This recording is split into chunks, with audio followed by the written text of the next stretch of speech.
मेरे प्यारे साथियों, आप सभी का स्वागत है आपके अपने YouTube चैनल ट्रिकी नंबर 1 में। तो आज की इस वीडियो में हम लोग बात करने वाले हैं शब्द भेद के बारे में। ठीक, इसी में आपको तत्सम तद्भव मिलेंगे। तो वीडियो में आप लोग बिल्कुल लास्ट तक बने रहिएगा। तो यहाँ पर देखिएगा, स्टार्ट करते हैं। पहला पॉइंट है कि हिंदी के शब्दों के वर्गीकरण के आधार पर। ठीक है, नंबर 1 है उत्पत्ति, स्रोत, इतिहास, व्युत्पत्ति, रचना, बनावट, रूप, प्रयोग, व्याकरणिक विवेचन, अर्थ। तो देखिए, इनके आधार पर जो हम शब्दों का वर्गीकरण यहाँ पर दिया गया है। पहला देखिए, स्टार्ट करते हैं। यहाँ पर लिखा हुआ है स्रोत या इतिहास के आधार पर। स्रोत या इतिहास के आधार पर शब्द 5 प्रकार के होते हैं। ये बात हुई है क्लियर कि स्रोत या इतिहास के आधार पर शब्द 5 प्रकार के होते हैं। और देखिए, पहला होता है यहाँ पर तत्सम। तत्सम की अगर बात करें तो होता है तत् प्लस सम का अर्थ है उसके समान। तत् प्लस सम का अर्थ क्या होता है? उसके समान, अर्थात संस्कृत के समान। तत्सम शब्द कौन से होते हैं? जो संस्कृत के समान होते हैं। हिंदी में अनेक शब्द संस्कृत से सीधे आए हैं और आज भी उसी रूप में प्रयोग किए जा रहे हैं। अतः संस्कृत के ऐसे शब्द जिसे हम ज्यों का त्यों प्रयोग में लाते हैं तत्सम शब्द कहलाते हैं। तो आप लोग बात को समझिएगा कि तत्सम शब्द क्या होते हैं। कि संस्कृत के ऐसे शब्द जिसे हम ज्यों का त्यों प्रयोग में लाते हैं तत्सम शब्द कहलाते हैं। जैसे अग्नि, ये हो गया तत्सम। वायु, माता, पिता, प्रकाश, पत्र, सूर्य आदि, ये कौन से? तत्सम। ठीक है। इतिहास या स्रोत के आधार पर 5 प्रकार के होते हैं। तो पहला हो गया तत्सम। दूसरा है तद्भव। तद्भव क्या है? तद्भव शब्द का अर्थ है उससे होना, अर्थात संस्कृत शब्दों से विकृत होकर बने शब्द।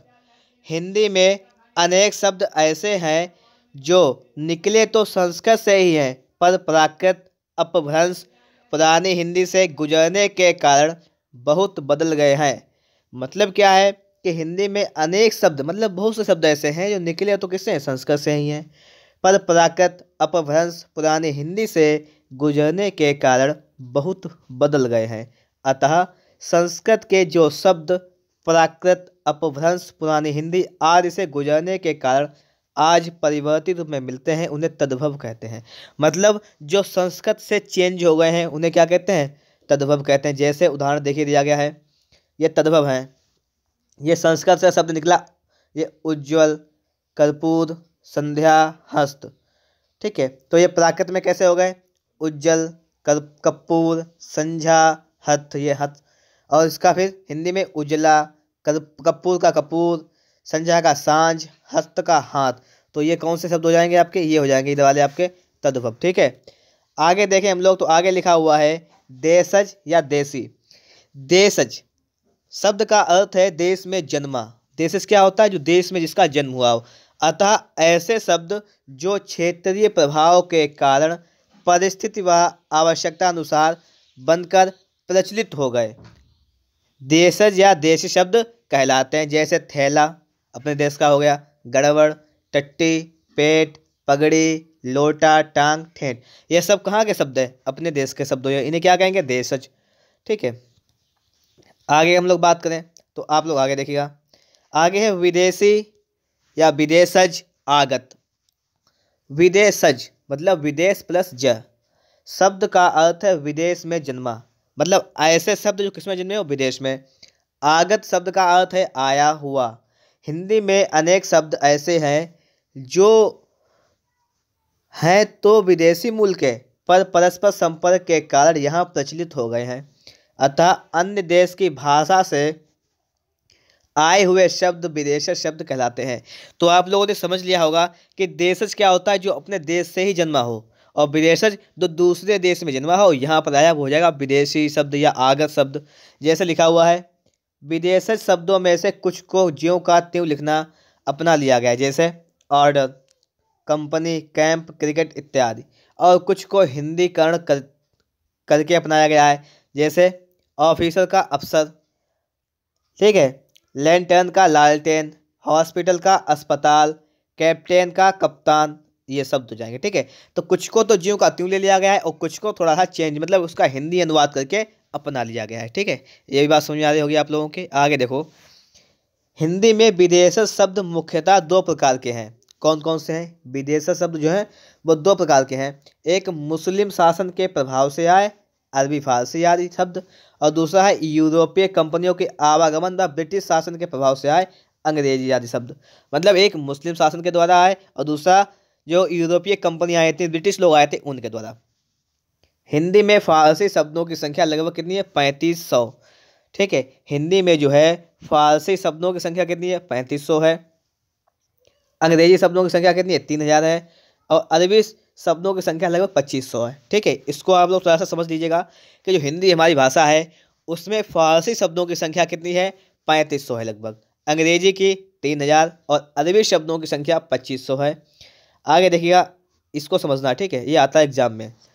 अधिक प्रचलित वर्ग के विदेशी शब्द, जैसे अरबी। अरबी भाषा के कौन कौन से शब्द हैं, इनको सही तरीके से समझना, क्योंकि अक्सर पूछा जाता है कि शब्द दे देगा, पूछेगा ये किस भाषा का शब्द है, वो बताना पड़ता है एग्जाम में। ठीक है, तो थोड़ा दिमाग लगा के पढ़िएगा और प्रैक्टिस कर लेना इसकी 2-3 बार। ठीक है, वीडियो को देख लेना, सही से समझ में याद हो जाएगा। पहला देखें, अजब। अजब किस भाषा का है? अरबी। अजीब।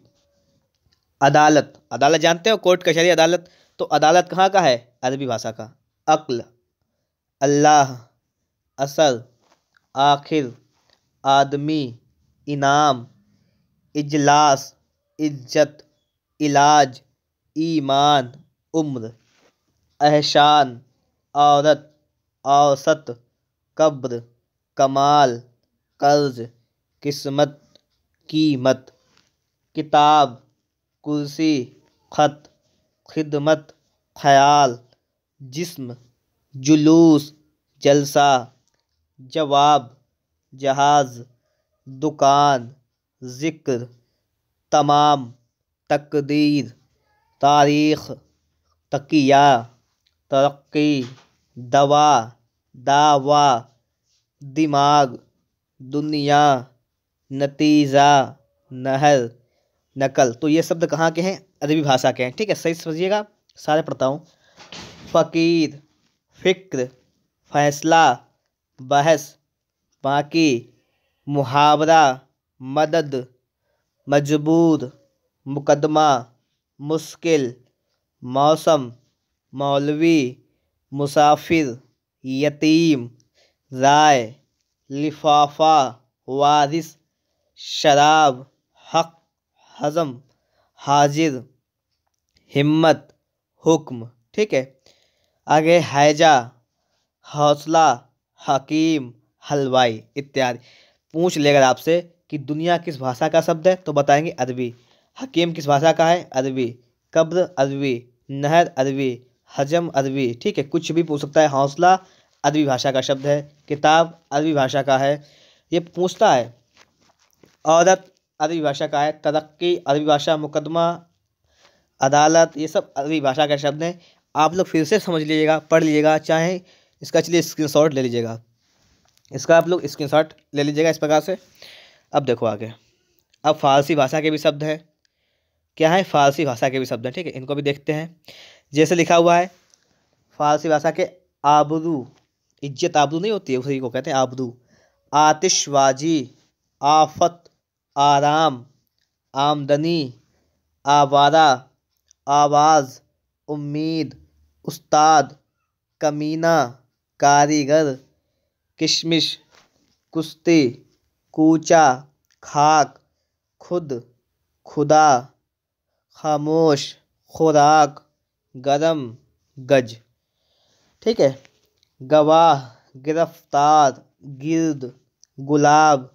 चादर। चालाक। चश्मा फारसी भाषा है। चेहरा। जलेबी। जहर। जोर। जिंदगी। जागीर। जादू। जुर्माना। तबाह। तमाशा। तनख्वाह। ताज़ा। तेज़। दंगल। दफ्तर। दरबार। दबा। दिल। दीवार। दुकान। नापसंद। नापाक, पाजामा, पर्दा, पैदा, पुल, पेश, बारिश, बुखार, बर्फी, मज़ा, मकान, मजदूर, मोर्चा, याद, यार, रंग, राह, लगाम, लेकिन, वापिस, शादी, सितार, सरदार, साल, सरकार, हफ्ता, हजार इत्यादि। अब देखिए बहुत से शब्द यहाँ पे लिखे हुए हैं, इनको क्या करना है, बेहतरीन तरीके से आपको एक दो बार रिपीट करना है, ठीक है। अब जैसे आबरू हो गया आपका, आतिशबाजी है, या आपसे पूछ ले, जैसे पूछता कौन सा है, जैसे उन्होंने दे दिया आपको कि बताइएगा कि गिरफ्तार किस भाषा का शब्द है, क्या बताएंगे, फारसी भाषा का। या दंगल फारसी भाषा का है, ठीक है। सरकार फारसी भाषा का शब्द हो जाएगा।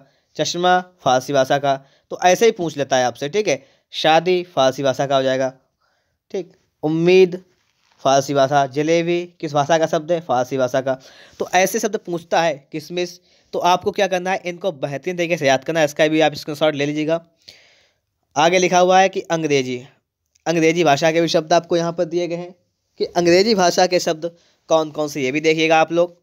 अगर आपको वीडियो अच्छा लग रहा है तो फटाफट से एक बार वीडियो को लाइक कर दीजिएगा। चैनल पर नए हैं और आप लोगों ने अभी तक चैनल को सब्सक्राइब नहीं किया है तो चैनल को भी सब्सक्राइब कर लीजिएगा। अंग्रेजी भाषा के हैं जैसे अपील, कोर्ट, मजिस्ट्रेट, जज, पुलिस, टैक्स, कलेक्टर, डिप्टी अफसर, वोट, पेंशन, कॉपी, पेंसिल। लेकिन किताब अरबी भाषा का है, ठीक। कॉपी अंग्रेजी का है। Pencil, pen, pin, paper, library, school, college, अस्पताल, doctor, compounder, nurse, operation, ward, plague, malaria, cholera,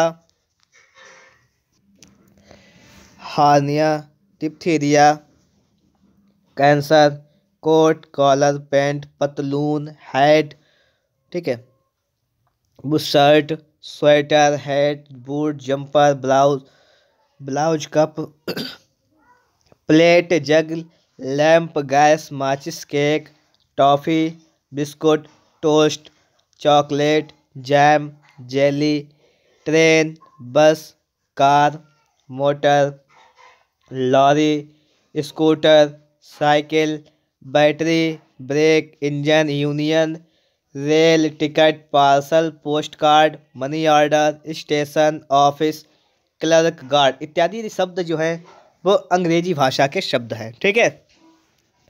तो इसको भी आप लोग एक बार देख लीजिएगा, सही तरीके से पढ़ लीजिएगा।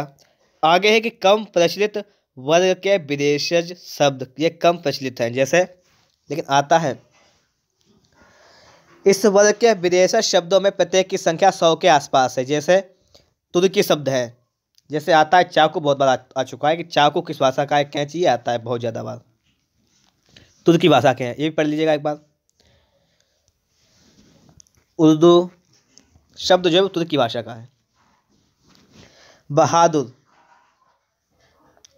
उज़्बक, तुर्क, कुर्ता, कलगी, कैंची, चाकू, काबू, कुली, गलीचा, चकमक, चिक, चमगा, तमंचा, ताश, तोप, तोपची, दारोगा, बावर्ची, बेगम, चम्मच, मुचलका, लाश, सौगात, बीबी, चेचक, सुराग, बारूद, नागा, कुर्ता, कूच, कुमुक, कुर्क, लाश, खच्चर, सराय, गनीमत, चोंगा इत्यादि। ये कौन सी भाषा के हो जाएंगे, ये तुर्की भाषा के हो जाएंगे, ठीक है। आगे देखो पश्तो, पठान, मटर गश्ती, गुंडा, तड़ाक, खर्राटा, तहस नहस, टसमस, खचड़ा, खचड़ा, अखरोट, चख चख, पटाखा, डेरा, गटागट, गुलगपाड़ा, कलूट, कलूटा, गड़बड़, हड़बड़ी, अटकल, बाढ़, भड़ास इत्यादि हो जाएंगे पश्तो। पुर्तगाली शब्द देखिएगा, अनन्नास, अलमारी, आलपिन, आया, स्त्री, इस्पात, कमीज, कमरा, कर्नल, काज, काफ़ी, काजू, गमला, गोभी, गोदाम, चाबी, तौलिया, पपीता, नीलाम, पादरी, फीता, बाल्टी, बोतल, मिस्त्री, संतरा इत्यादि। ये हो जाएंगे पुर्तगाली शब्द। ठीक है, आगे देखते हैं क्या है।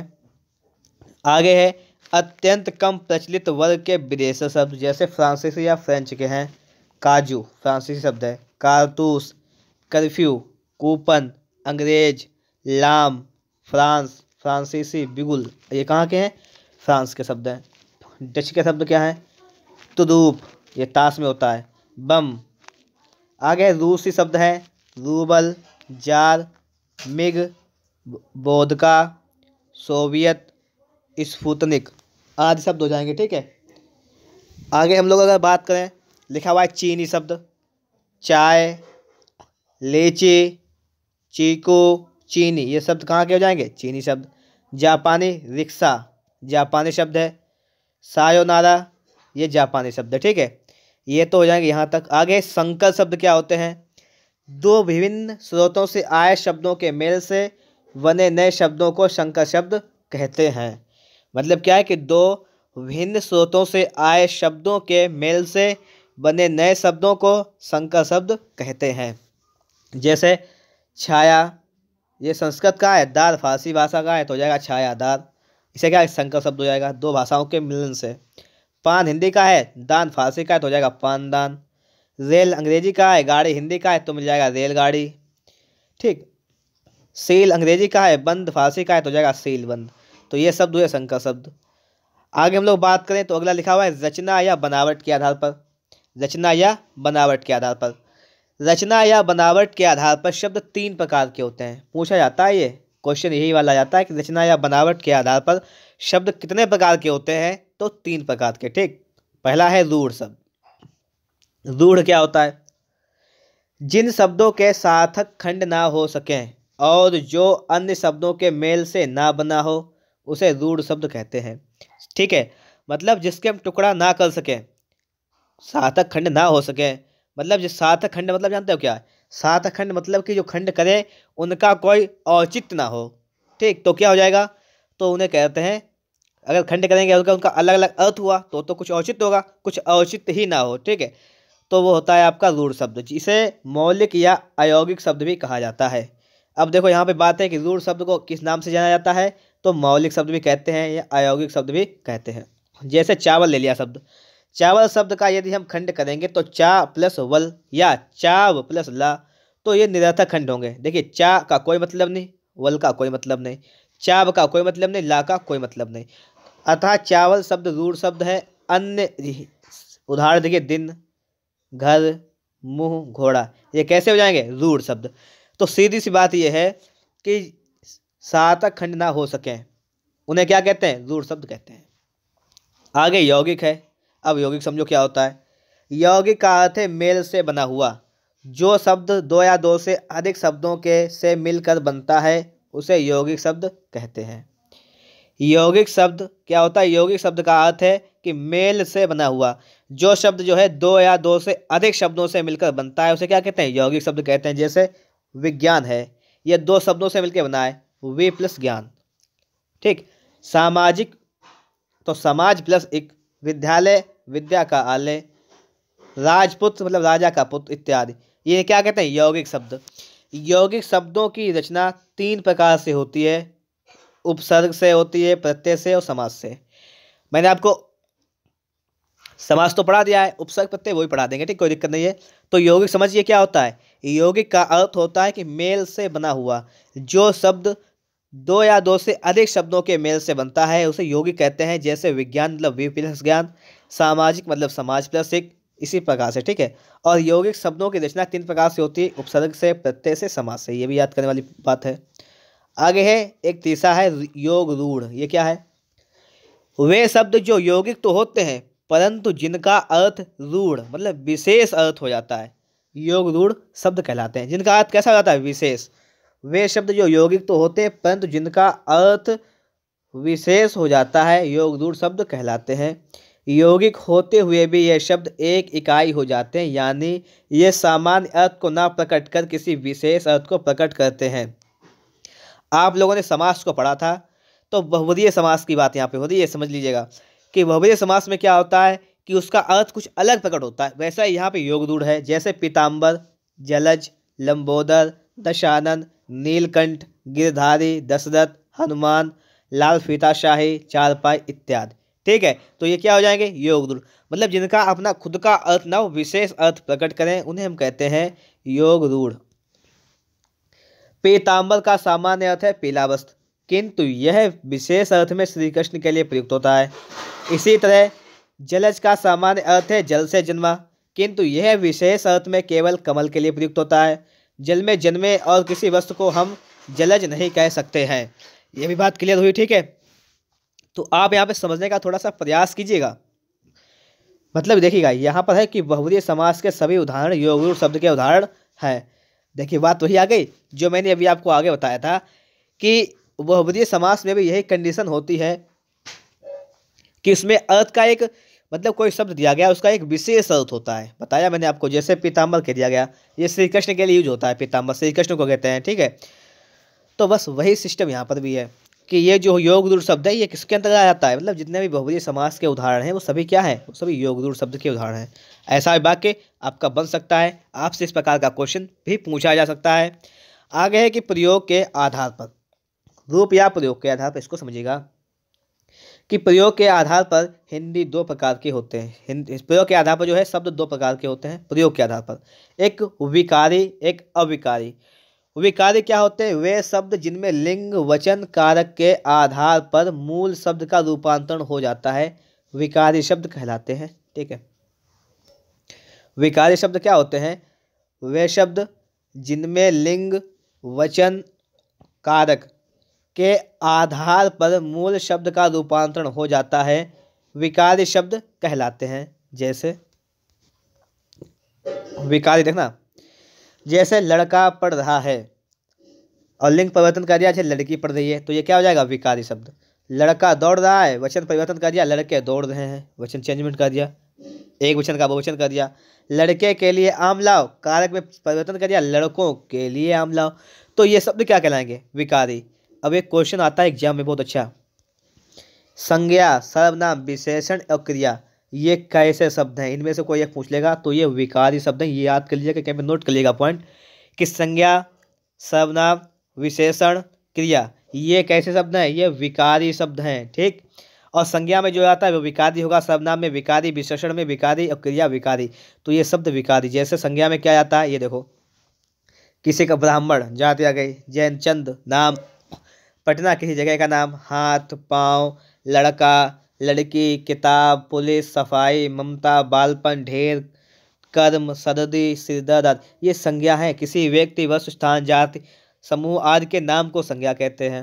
सर्वनाम क्या होता है कि जो शब्द संज्ञा के स्थान पर प्रयोग किए जाते हैं उन्हें हम सर्वनाम कहते हैं। जैसे मैं, तू, वह, यह, इसे, उसे, जो, जिसे, कौन, क्या, कोई, सब, बिरला आदि। तो ये क्या हो जाएगा, सर्वनाम हो जाएगा। तो विकारी शब्द को आप समझ गए हैं क्या होता है, संज्ञा, सर्वनाम, विशेषण, क्रिया, ये शब्द क्या कहलाते हैं, विकारी। आगे देखो बात करें, लिखा हुआ है विशेषण, अच्छा, बुरा, नीला, पीला, भारी, मीठा, बुद्धू, सरल, जटिल। मतलब जो चीज़ किसी की विशेषता बताए, जैसे लिखा अच्छा, कपड़ा कैसा है कि कपड़ा अच्छा है, तो कपड़े की विशेषता बताई, कैसा कपड़ा है, अच्छा है ना, तो वही हो जाएगा विशेषण। तो मतलब ये है, तो ये विशेषण भी क्या हो जाएगा आपका, विकारी शब्द में आता है। जैसे क्रिया है, जैसे खेलना, कूदना, सोना, जागना, लेना देना, खाना पीना, जाना आना, तो ये क्या हो जाएगी, ये क्रिया आपकी हो जाएगी। इसे भी क्या हो जाएगा, ये भी आपका आ जाएगा किसमें, विकारी शब्द में। तो समझने का थोड़ा सा प्रयास कीजिएगा कि विकारी शब्द, संज्ञा, सर्वनाम, विशेषण, क्रिया, ये शब्द कैसे हैं, ये विकारी शब्द हैं। कोई भी शब्द अगर संज्ञा है या सर्वनाम है या विशेषण है या क्रिया है तो कैसा हो जाएगा, ये विकारी शब्द के अंतर्गत आ जाएगा। सारी बातें बिल्कुल बेहतरीन तरीके से क्लियर हो रही होंगी। अब देखिए अविकारी भी पढ़ लेते हैं हम लोग कि अविकारी क्या होता है। ठीक है, ये देखो, अब देखिएगा, अब देखेंगे अविकारी क्या होता है। अविकारी शब्द कि जिन शब्दों का प्रयोग मूल रूप में होता है और लिंग वचन व कारक के आधार पर उनमें कोई परिवर्तन नहीं होता है वो शब्द क्या कहलाते हैं? अविकारी। हमेशा शब्द शब्द हमेशा एक से रहते हैं, वे अविकारी शब्द कहलाते हैं, जिनमें कोई चेंजमेंट नहीं होता है। जैसे आज, मैं, और, आहा आदि सभी प्रकार के अवयव शब्द अविकारी शब्द होते हैं। आप अभिकारी शब्द समझ गए होंगे। जिन शब्दों का प्रयोग मूल रूप में होता है और लिंग वचन कारक के आधार पर उनमें कोई परिवर्तन नहीं होता उन्हें हम कहते हैं अविकारी शब्द। अब देखो, जैसे लिखा हुआ है क्रिया विशेषण अव्यय आज। अब पूछता है क्या है, तो ये क्रिया विशेषण अव्यय कौन कौन से हैं? आज, कल, अब, कब, परसों, यहाँ, वहाँ, इधर, उधर, कैसे, क्यों। ये क्या हो जाएंगे? ये हो जाएंगे क्रिया विशेषण अव्यय। आगे एक संबंध बोधक अव्यय। ये कौन से होते हैं? में, से, पर, के ऊपर, के नीचे, से आगे, से पीछे, की ओर। ये होते हैं संबंध बोधक अव्यय। ठीक है, ये अविकारी होते हैं, कभी चेंज नहीं होते हैं शब्द। समुच्चय बोधक क्या होते हैं? और, परंतु, या, इसलिए, तो, यदि, क्योंकि। विस्मयादि बोधक अव्यय आह, हा, हाय, ओह, वाह, वाह, राम राम, या अल्लाह, या खुदा। ये विस्मयादि समझ गए होंगे, क्योंकि ये विस्मयादि बोधक चिन्ह लगा हुआ है, तो ये विस्मयादि शब्द हो जाएंगे। ये आते हैं अविकारी शब्द के अंतर्गत। अब देखो आगे, अर्थ के आधार पर 4 प्रकार के होते हैं। ये याद कर लेना कि शब्द जो होते हैं वो अर्थ के आधार पर कितने प्रकार के होते हैं, तो ये 4 प्रकार के होते हैं। पहला एकार्थी शब्द। जिन शब्दों का केवल एक ही अर्थ होता है एकार्थी शब्द कहलाते हैं। जिन शब्दों का केवल कितना अर्थ होता है? एक ही अर्थ होता है, उन्हें क्या कहते हैं? एकार्थी शब्द कहते हैं। व्यक्तिवाचक संज्ञा के शब्द इसी कोटि के शब्द हैं, जैसे गंगा, पटना, जर्मन, राधा, मार्च। ये एक अर्थ है, जिनका एक अर्थ हो। ठीक है, जैसे गंगा एक नदी है, एक ही तो अर्थ है। पटना एक बिहार का एक, ठीक है, बिहार में पटना पड़ता है तो एक ही चीज़ है ना, पटना, बस। जर्मन एक चीज़ है, राधा एक लड़की है, कोई एक हो। आगे अनेकार्थी शब्द। जिन शब्दों के एक से अधिक अर्थ हो उन्हें अनेकार्थी शब्द कहते हैं। जैसे हार, हार के अनेक अर्थ हैं। जिस हार, गले का हार होता, गले की माला, उसे हार कहते हैं। या कोई जंग जीत जाता है, वो जीत जाता है, कोई हार जाता है तो पराजय होती है। तो इसके देखो 2 अर्थ हो गए यहाँ पर। कर एक हाथ होता है, एक कर टैक्स होता है। अर्थ मतलब प्रयोजन या धन होता है। कनक माने सोना भी होता है और धतूरा भी होता है। तो जिसके 2 अर्थ हो गए या एक से अधिक अर्थ हो उन्हें कहते हैं क्या कहते हैं? अनेकार्थी शब्द कहते हैं। पढ़ लिया ये भी। अब आगे है समानार्थी या पर्यायवाची शब्द। इसका देखिए मैंने आपको पूरा चैप्टर पढ़ा दिया है कि हिंदी भाषा में अनेक शब्द ऐसे हैं जो समान अर्थ देते हैं, उन्हें समानार्थी या पर्यायवाची शब्द कहते हैं।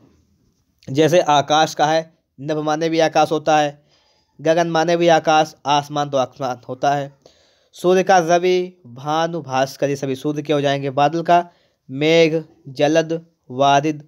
फूल का क्या है? पुष्प, सुमन, प्रसून, ये पुष्प के हो जाएंगे। ठीक है, तो ये बात भी आपको क्लियर हो रही होगी। आगे लिखा हुआ है कि विपरीतार्थक या विलोम शब्द क्या होते हैं? कि जो शब्द विपरीत अर्थ का बोध कराते हैं विपरीतार्थक शब्द कहलाते हैं। जैसे जय, तो इसका विलोम पराजय। सच, झूठ। पाप का पुण्य, दिन का क्या हो जाएगा? रात। तो ये हो जाएंगे आपके विलोम शब्द हो जाएंगे। ठीक है, अब देखो यहाँ पे स्टार्ट होते हैं आपके तत्सम तद्भव। क्या स्टार्ट होता है? यहाँ पर आपका स्टार्ट होता है तत्सम तद्भव। अब देखिएगा, जैसे लिखा हुआ है इसको समझना। अकाज, अकाज का तद्भव क्या होता है? अकाज। ठीक, यह तद्भव दे के पूछ लेता है कि अकाज का क्या हो जाएगा, तो अकाज। अनर्थ का क्या हो जाता है? तद्भव अनर्थ। अग्रपद का क्या हो जाएगा? अगुआ, या अगुआ का तत्सम क्या होगा? तो अग्रपद। इसे आप दोनों तरीके से याद कीजिएगा। ठीक है, किधर से भी पूछ सकता है आपसे। जैसे अज्ञान, अज्ञान का क्या हो जाएगा? अज्ञान का हो जाएगा आपका अजान। अश्रु का क्या हो जाएगा? आंसू। अक्षर का हो जाएगा अक्षर। अनयत्र का हो जाएगा अनत। अग्नि का क्या हो जाएगा? आपका आग, या आग का अग्नि। ठीक, अवगुण का अवगुण। अर्ध का आधा। अर्क का आक। अगम्य का हो जाएगा आपका अगम। इधर वाले जो है वो कौन से? तत्सम, और इधर वाले कौन से? तद्भव। ठीक, अनार्य का क्या हो जाएगा? अनाड़ी। अन्नाध्य का अनाज। आगे है अंगुली, अंगुली का हो जाएगा अंगूरी। अंध का हो जाएगा अंधा। अवतार का हो जाएगा अवतार। अगणित हो जाएगा अनगिनत। अंगुष्ठ हो जाएगा अंगूठा। अम्लिका हो जाएगा इमली, अम्लिका इमली। आश्चर्य अचरज, आश्चर्य का अचरज। आशा का हो जाएगा आस। आश्रय का क्या हो जाएगा आसरा। आषाढ़ का हो जाएगा अषाढ़। आदित्यवार इसका हो जाएगा इतवार। आमलक, आमलक का क्या हो जाएगा आपका आमला। आमलक का क्या हो जाएगा आमला, या अगर आमला का पूछ ले तो आमलक। आलूक का हो जाएगा आलू। आखेट का अहेर। ईछ का ईख। ईर्ष्या का हो जाएगा ईर्षा। उपाध्याय का हो जाएगा ओझा। उपाध्याय का क्या हो जाएगा, उपाध्याय का हो जाएगा ओझा। उष्ट का हो जाएगा ऊंट, उष्ट का हो जाएगा ऊंट। आगे उल्लास का हुलास। उल्पालंभ का हो जाएगा उलाहना। उच्च का हो जाएगा ऊंचा, उच्च ऊंचा। ऊर्ण का हो जाएगा ऊन। ऋतु का हो जाएगा ऋतु, ऋतु का ऋतु। इस प्रकार से हो जाएगा, देख लो उसको सही से। ये तद्भव का है और ये किसका है, ये वाला तत्सम का है। ठीक है, आगे है एकादश, एकादश का 11। ओष्ठ का हो जाएगा होठ, ओष्ठ का होठ। आगे देखो लिखा हुआ है अच्छवाट, अच्छवाट ये हो जाएगा आपका अखाड़ा। अग्निस्थानिका का हो जाएगा अंगीठी, या अंगीठे का तत्सम अग्निस्थानिका। अच्छी का हो जाएगा आपका आँख। अमूल्य का हो जाएगा अमोल। अट्टालिका का हो जाएगा अटारी। अट्टालिका का क्या हो जाएगा अटारी हो जाएगा। अमरूत, अमरूत का हो जाएगा आपका अमरूद। अशीत हो जाएगा 80। अंक, अंक का आँख। अर्पण, अर्पण का अर्पण। अमावस्या का हो जाएगा अमावस, क्या हो जाएगा अमावस। अमृत का हो जाएगा अमीय, अमृत का क्या हो जाएगा अमीय हो जाएगा। अंश का हो जाएगा आपका अंश। अंगरक्षक का क्या हो जाएगा अंगरखा। अंधकार का हो जाएगा अंधियारा। अग्रहायण का हो जाएगा अगहन। अलक्ष्य का हो जाएगा अलच। अद्य का क्या हो जाएगा आज, अद्य का क्या हो जाएगा आज। अग्रणी का अगाड़ी। अवघट का हो जाएगा अवघड। आश्विन का हो जाएगा आसिन। आकाश का हो जाएगा आकाश। आत्मा का हो जाएगा आप, आत्मा का आप। आदेश, आदेश हो जाएगा आदेश का आदेश। आशीष हो जाएगा आशीष। आभीर, अहीर। आलस्य, आलस। आम्र, आम, आम्र का आम। इष्ट, ईंट। ईंधन हो जाएगा ईंधन, ईंधन का ईंधन। देखो समझ लो, इसका डिफरेंस समझो। आधा ना बनना, यहाँ पे बिंदी लगी हुई है। ठीक है, उत्साह का तद्भव क्या हो जाएगा उत्साह। उल्लूक का तद्भव उल्लू। उल्लूखन का ये तद्भव क्या लिखा हुआ है ओखली। उपवास का तद्भव है उपास। उद्यतन का है उबटन। उपाख्यान का है उपखान, उपाख्यान का हो उपखान। ऋषि का हो जाएगा ऋषि। एला का हो जाएगा इलायची। ऐक्य का हो जाएगा एका। औदक का हो जाएगा ओदा। ठीक है, तो इस प्रकार से ये शब्द कैसे हो जाएंगे, इस प्रकार से आपके ये हो जाएंगे तत्सम तद्भव शब्द। ठीक है, और आगे के शब्दों को हम लोग पढ़ेंगे अगली वीडियो में, आपका पार्ट 2 में। ठीक है, अगर आपको वीडियो अच्छा लगा यहाँ तक तो एक बार वीडियो को लाइक कर दीजिएगा। चैनल पर नए हो, चैनल को सब्सक्राइब नहीं किए हो तो चैनल को सब्सक्राइब भी जरूर कर लो। मिलेंगे एक नेक्स्ट पार्ट में। ठीक है, आपको जब तक यहाँ तक बिल्कुल रेडी कीजिएगा।